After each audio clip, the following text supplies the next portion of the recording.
My name is Chris Gethin, and what I aim to bring to you is inspiration, motivation from clients, everything that will allow you to evolve as a human being. Hello, everybody. This is the Chris Gethin podcast.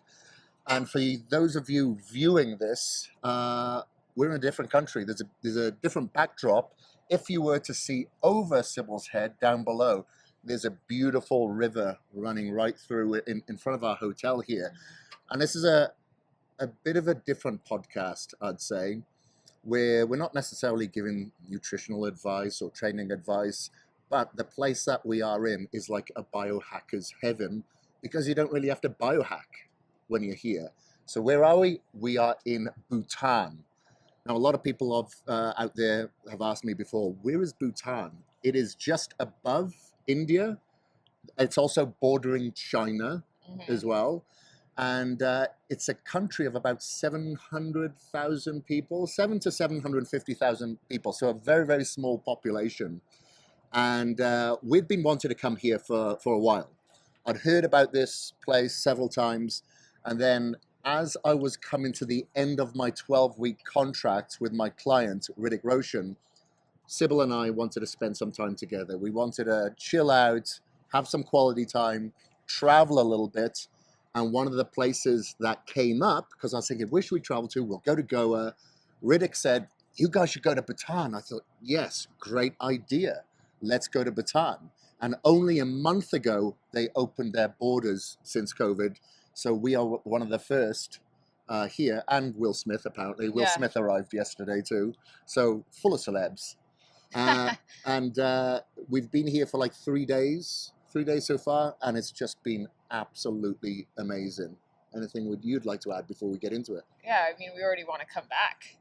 I mean, just fly, like, and you're gonna, if you're watching this, my hair's just gonna be in my face, so that's just what's gonna happen. But when we came in, and if you're coming to Bhutan, we flew right next to the Himalayas. And I was just telling Chris this morning, I'm like, I want to now come and spend more time in the Himalayas. So yeah, it's already left a really, really amazing impression. You haven't even been here that long. No. And only 7 pilots I've heard are qualified to land here in Bhutan. It's probably, I think they said it's like the most dangerous commercial runway in the world. And you do come down pretty steep. So thankfully, I was speaking to Riddick's mum, Pinky, and she put me in touch with one of her friends, Vivi. Yeah. Pinky and Vivi.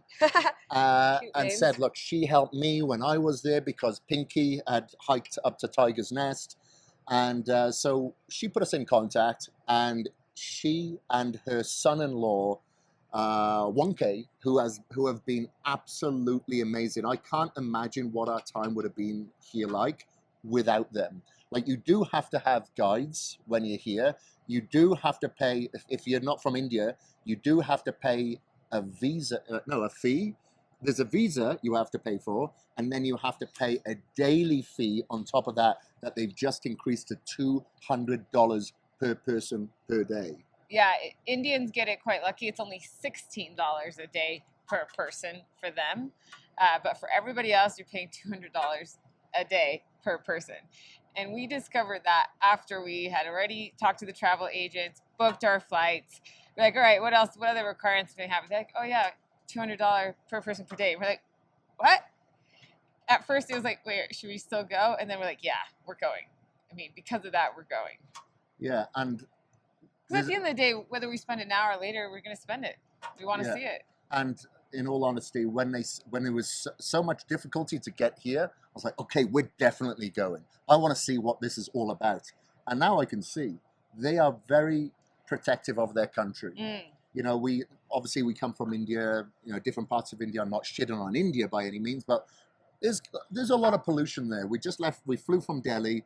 Delhi is just horrendous at the moment with pollution.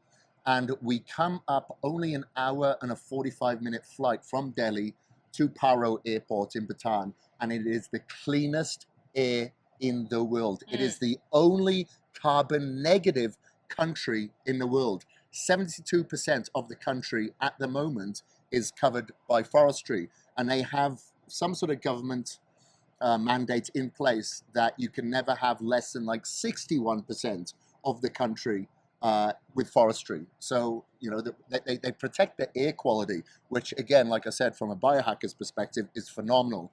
And, you know, I used to suffer from asthma. I've had pneumonia. At this altitude, it can be pretty tough on hikes, but it is much more forgiving because you don't have to deal with the pollution, which is absolutely phenomenal. So we came here with a kind of an idea and understanding of what we wanted to do. One of the main things was we wanted to hike up to Tiger's Nest, which is, the name is Taksang. Taksang. You got it right, Taksang. Trying to say it right, yeah. Taksang, but we've ended up doing so much more. One of the highlights for me was seeing the national animal, and I think you described it really, really well when, you know, you feel like a kid again because you've seen something that you've never seen in your life, that you didn't even imagine existed. And I'm going to try to paint a picture on what this thing looks like. You're going to have to look it up. Yeah. Taksin. How do you spell it? We'll put it on the screen Takin. if you're watching YouTube. Takin. Takin. Takin. Takin. Excuse us if we're not pronouncing it correctly. We're trying. But this thing has like a goat's head, but it's like 3-4 times the size of a goat's head. And it's on the size, it has the body the size of like a horse. It is huge. And it's like thicker than a horse. You wouldn't say a cow? A cow then. A cow or horse? Yeah, but it's huge. And the thing, it looks unbelievable. It's mystical. Like it's just come from another land because you've never seen anything like this. And we went to a zoo where they had a load of them. And they had deer in there as well, and they were definitely more dominant than the deer when it come to feeding time. And I was like, I want one of these bad boys. But just seeing an animal that you didn't even know existed was just phenomenal for me, anyway. Oh, me too. I mean, it just really brought a sense of wonder, you know. And I remember when I was one of the trips when I was flying, there was a little boy next to me. It was his first plane ride.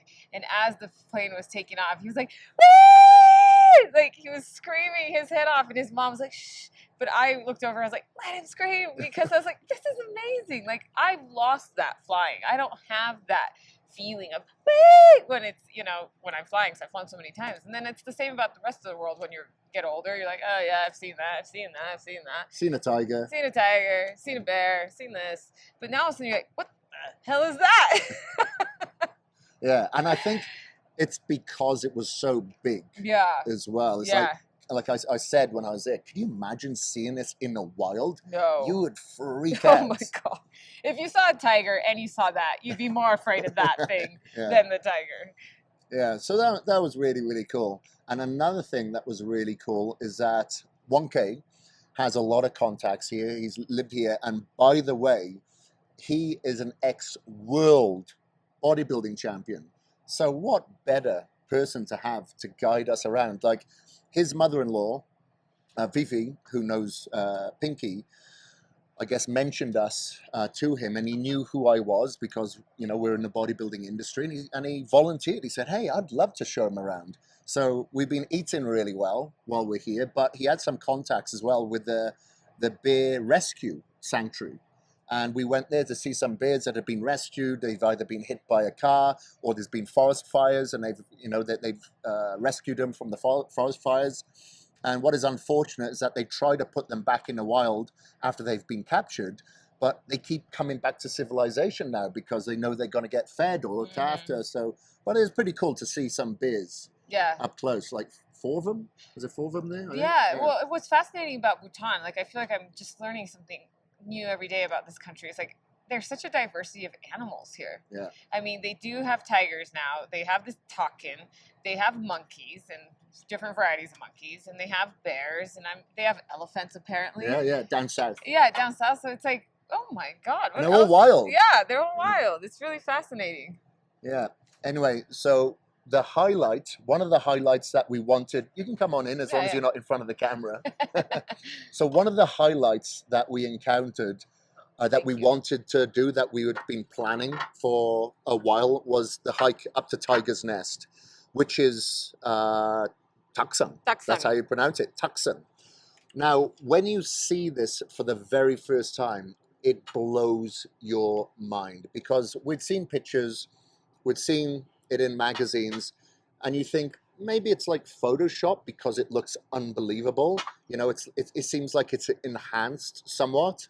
But when we saw it for the first time, I'd say, you know, even at the bottom, even at the base, when you see how much elevation that you have to climb, which is a lot of elevation in a very short time period, it just looks surreal, absolutely surreal. And the whole time you're scratching your head, asking yourself, how on earth did they build that? Like, apparently it's been used as a meditation kind of, what do you call it? Not cave. It was a cave originally. Meditation area. Monastery. It's been Yeah. used as a meditation monastery since 1962. However, they believe it was in the 14 or 1500s that they were using it as it was a cave where I can't remember the guru's name. The guru who who came in on a tigress Yeah. from India, and that's where he started to meditate. Many in like 14th or 15th century. Excuse me, I've got it. If I've got it wrong, but 1692 it was used as a meditation cave where people like us would be going up there and meditating. Yeah. But there's one main temple, and there's lots of other temples there that are kind of splitting off it, and it is the hike. It is a hike. Like, we pushed it hard. On average, they say it's about 3 hours. We managed to do it in an hour 40, but we pushed it. We really, really did push it hard. But it's so steep, and I wonder, how on earth did they get bricks up there? How on earth did they construct it up there? It is built into a rock face. But just seeing like the magnitude, the size of it, the beauty of it just blew my mind as well. It got my jaw on the floor. That's for sure. I mean, because you've all hopefully experienced this at least one time in your life, where you see something in a book, you see something in online at this point, and then when you see it in person, it took my breath away. And the other part that really just knocked me on the floor was like being at the base and being like, we're going up there? Like, that seemed impossible, especially in one day. I was like, we're gonna need camping gear, we're gonna need equipment, but we did it, and it was such a great feeling of accomplishment coming back down and then looking back and be like, we just did that. And I was just so impressed. It was like a really surreal feeling, and I think whatever religion you are, it really evoked a sense of like peace and prayer. Like, I mean, I said a little prayer in there, it's just something where I found it so peaceful, and I just appreciated this culture more than ever. Yeah, and I feel like, like you said, it doesn't matter what religion you are, you have this feeling of spirituality when you're up there. You definitely feel that. And the one thing is that I think is absolutely phenomenal is that obviously a lot of these places do rely on donations. There was so much money there. There was the cave that we were talking about before that is only accessed 1 month of the year, I believe. Yeah. But you could look down the cave and it was filled with cash. So heads up and respect to all the monks up there not taking that cash. Oh my God, I know. That's why I'm not a monk. I take a lot. But it's really, really cool. Really cool. And Pinky said the same thing. It was only when she got back to the bottom that she looked up and went, that is awesome. That is, I'm proud of myself, as opposed to when you're at the top. Like, climbing up there, I definitely felt, I was thinking to myself, is it the altitude? Am I fighting off something? Is it because I used to have asthma as a kid? Is it because I've had pneumonia? I think at least twice. I've had pneumonia twice. I'm like, is it the scarring of the lungs? Or is it just the altitude? I think it's the altitude, because we climb so quickly. Like, my quads are actually okay today. I thought they'd be blitzed. Yeah. Not so much on the way up, but I can feel my calves, because I've got very tight Achilles tendons.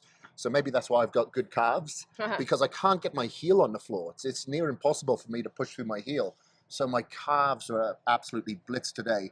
And the only issue that I had was coming down, because I got this slight ACL tear in my left knee that I only found out earlier this year when I was in Mexico when I had a scan, but it doesn't bother me. So I was like, well, what's the point of having it fixed if it doesn't bother me? it bothered me there. I was like, okay, this is where it gets me. Because I felt it. It's like I could pinpoint it where my ACL is. But look, how often am I going to do that? So it's not going to require surgery, thank God. No, and I was there to help him guide him I down. felt like it all. She's holding my hand. And I was like, you know, I always say to you, at 48 years old, I feel so young. I was like, now I feel old. I'm facing my mortality. I was like, got it. I'm like, this is why you're with a younger woman for these upcoming years. But I just wanted to look this up really quick so we have our facts straight about the Taksan. Was that it was used as a meditation cave in the 9th century. 9th century. Wow. And it was formerly built as a monastery, what we see now, in 1692. Right.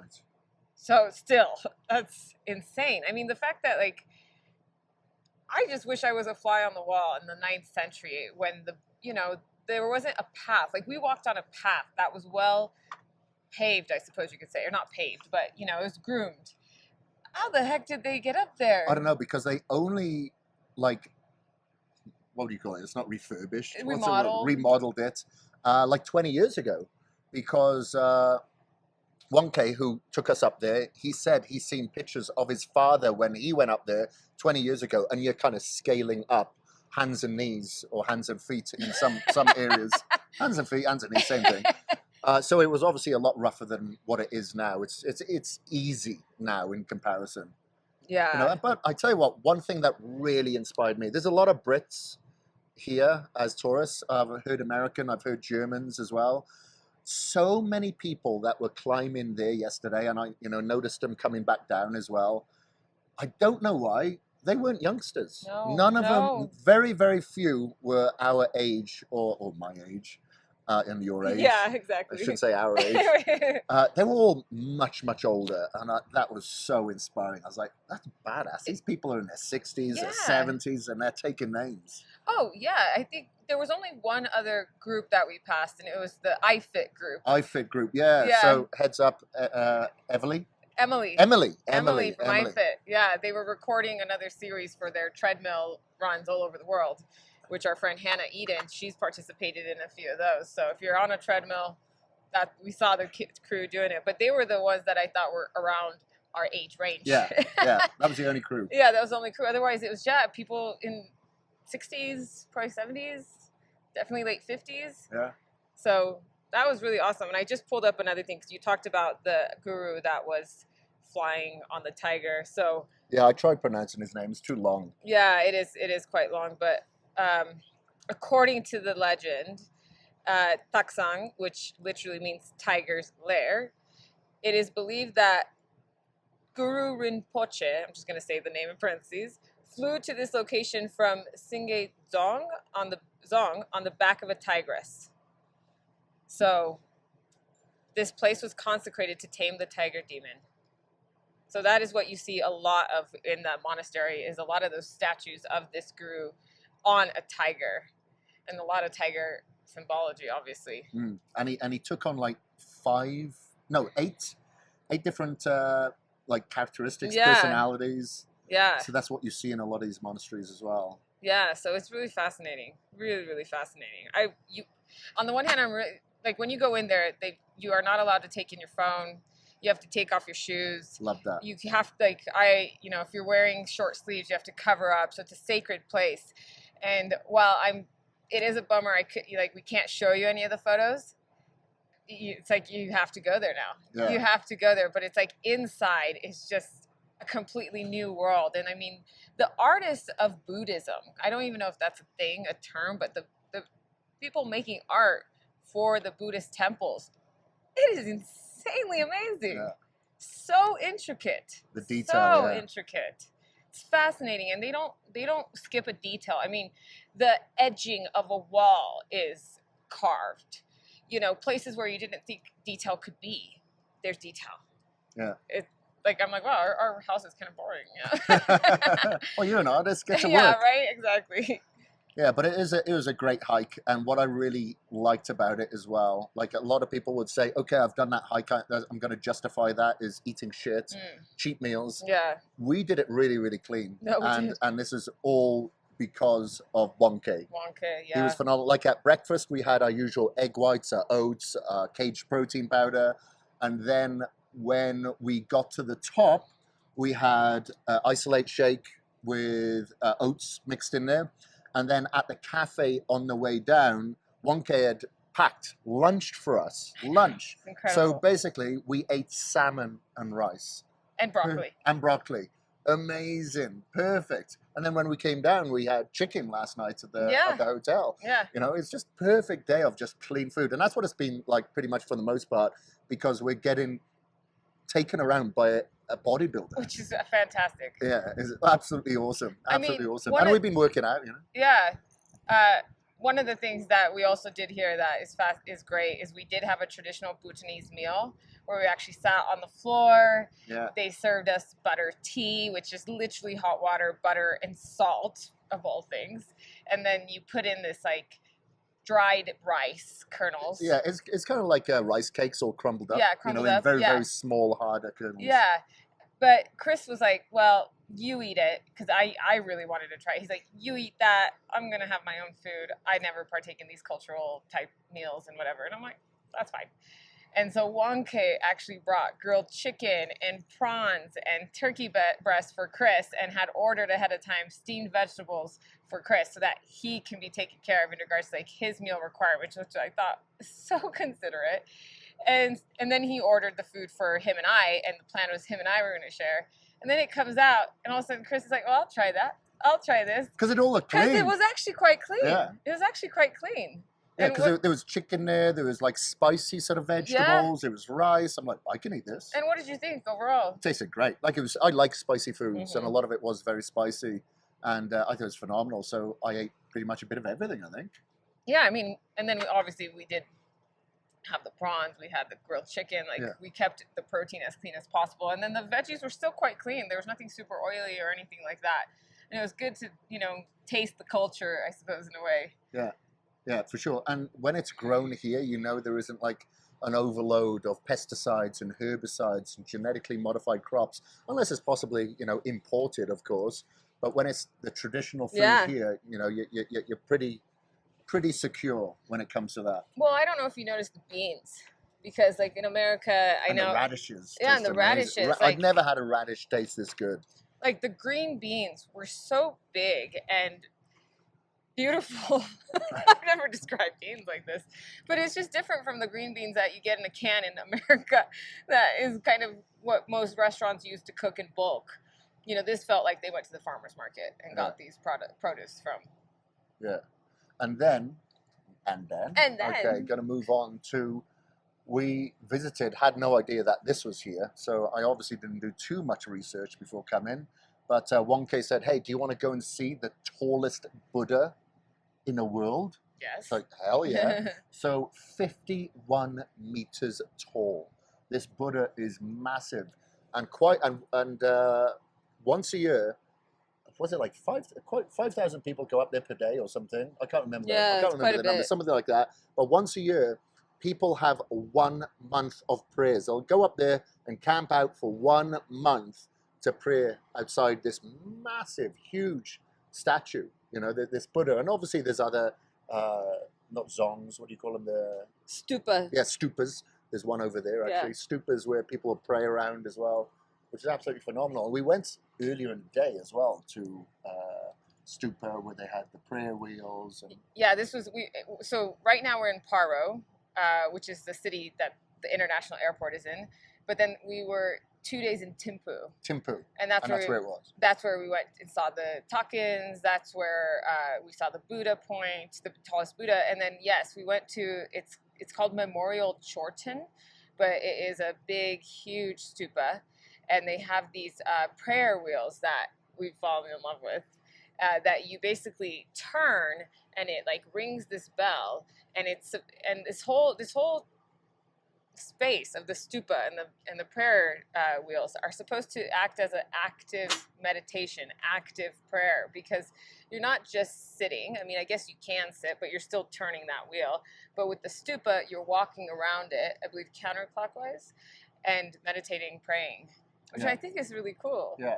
And, we saw so many people there as well with the mala beads. Yeah. And, the 108 mala beads. Because can you remember what 108 signified? I don't remember what it signifies. Maybe, yeah. Okay, maybe, Sybil will look that up. maybe I'll look it But up right now. 108 is the lucky number here. And that's why they have the 108 on the mala beads. So every time they're turning as well, a lot of people are turning the bead at the same time.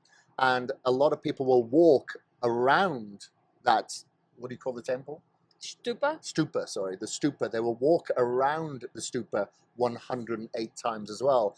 And our friend Vivi has gone up to Tiger's Nest 108 times, maybe more now, but her goal was 108 times. I think she's done more now. She does ultra marathons, which is crazy. I've done one ultra marathon, and she's done a load of them. And I asked her about these, because they have some crazy ultra marathons. Apparently, this one called Snow something. Snowman? The Snowman is like the hardest ultra marathon. Now they've just said that recently, the hardest ultra marathon in the world. And I asked her, I said, look, do you do ultra marathon? She said, oh, not really, only like the 2 or 3 day ones. What? I'm like, what?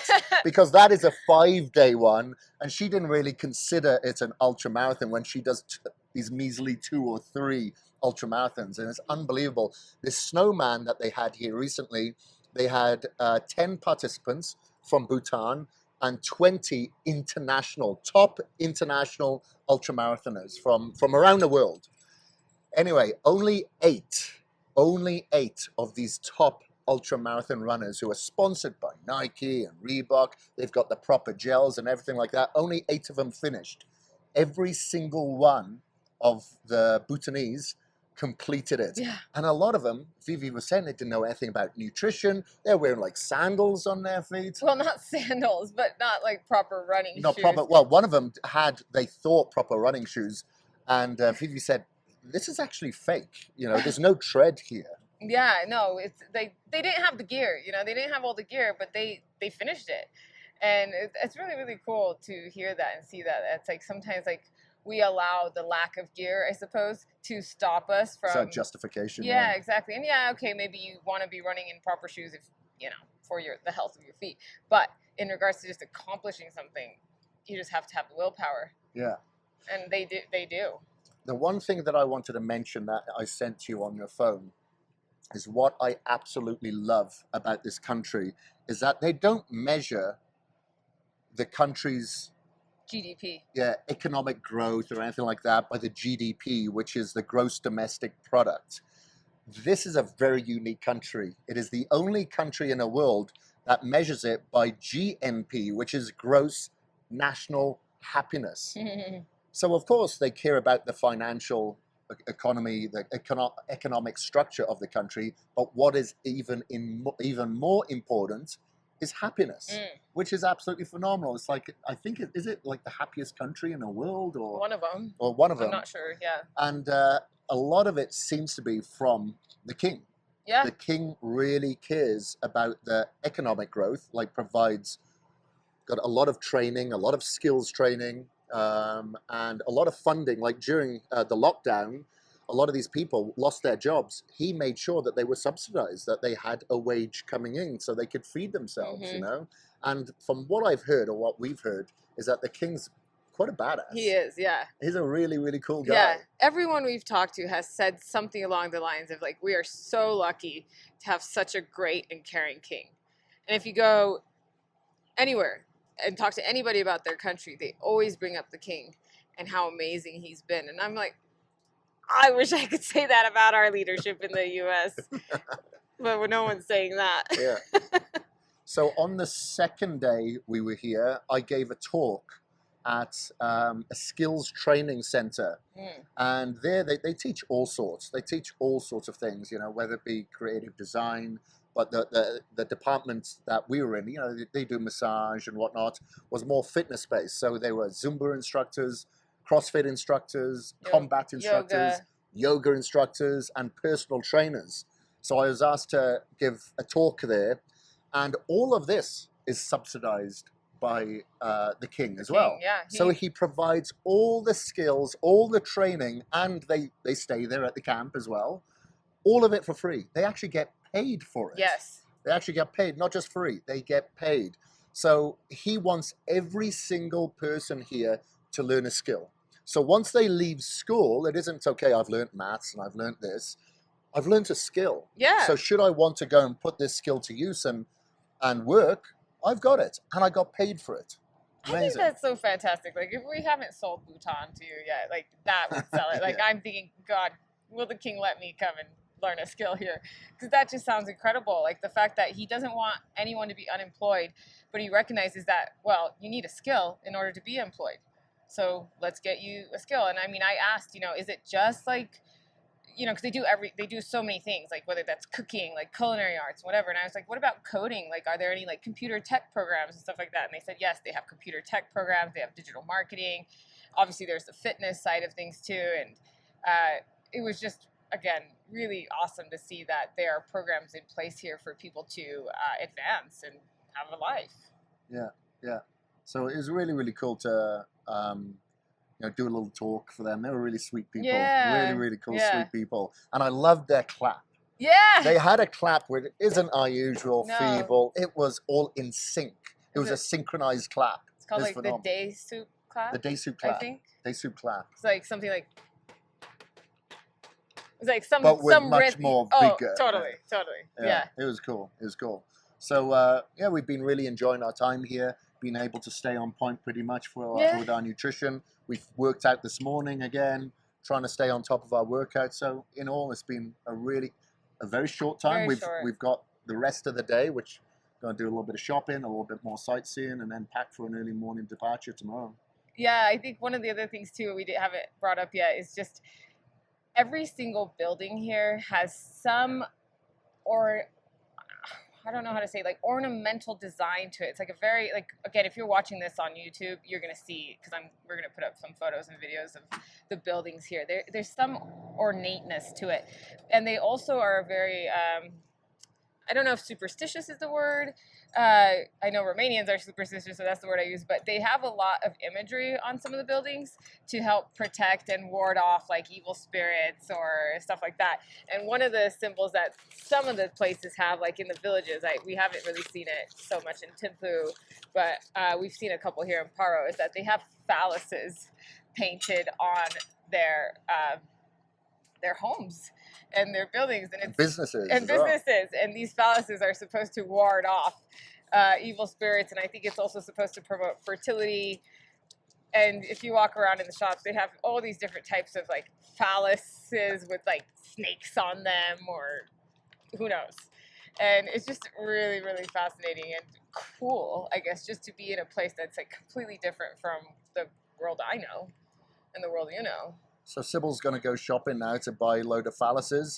Exactly. And hopefully not put them in my suitcase so I don't have to explain myself. He's going to get checked at security and they're going to have some questions. Do me a favor, don't get any from my family, please.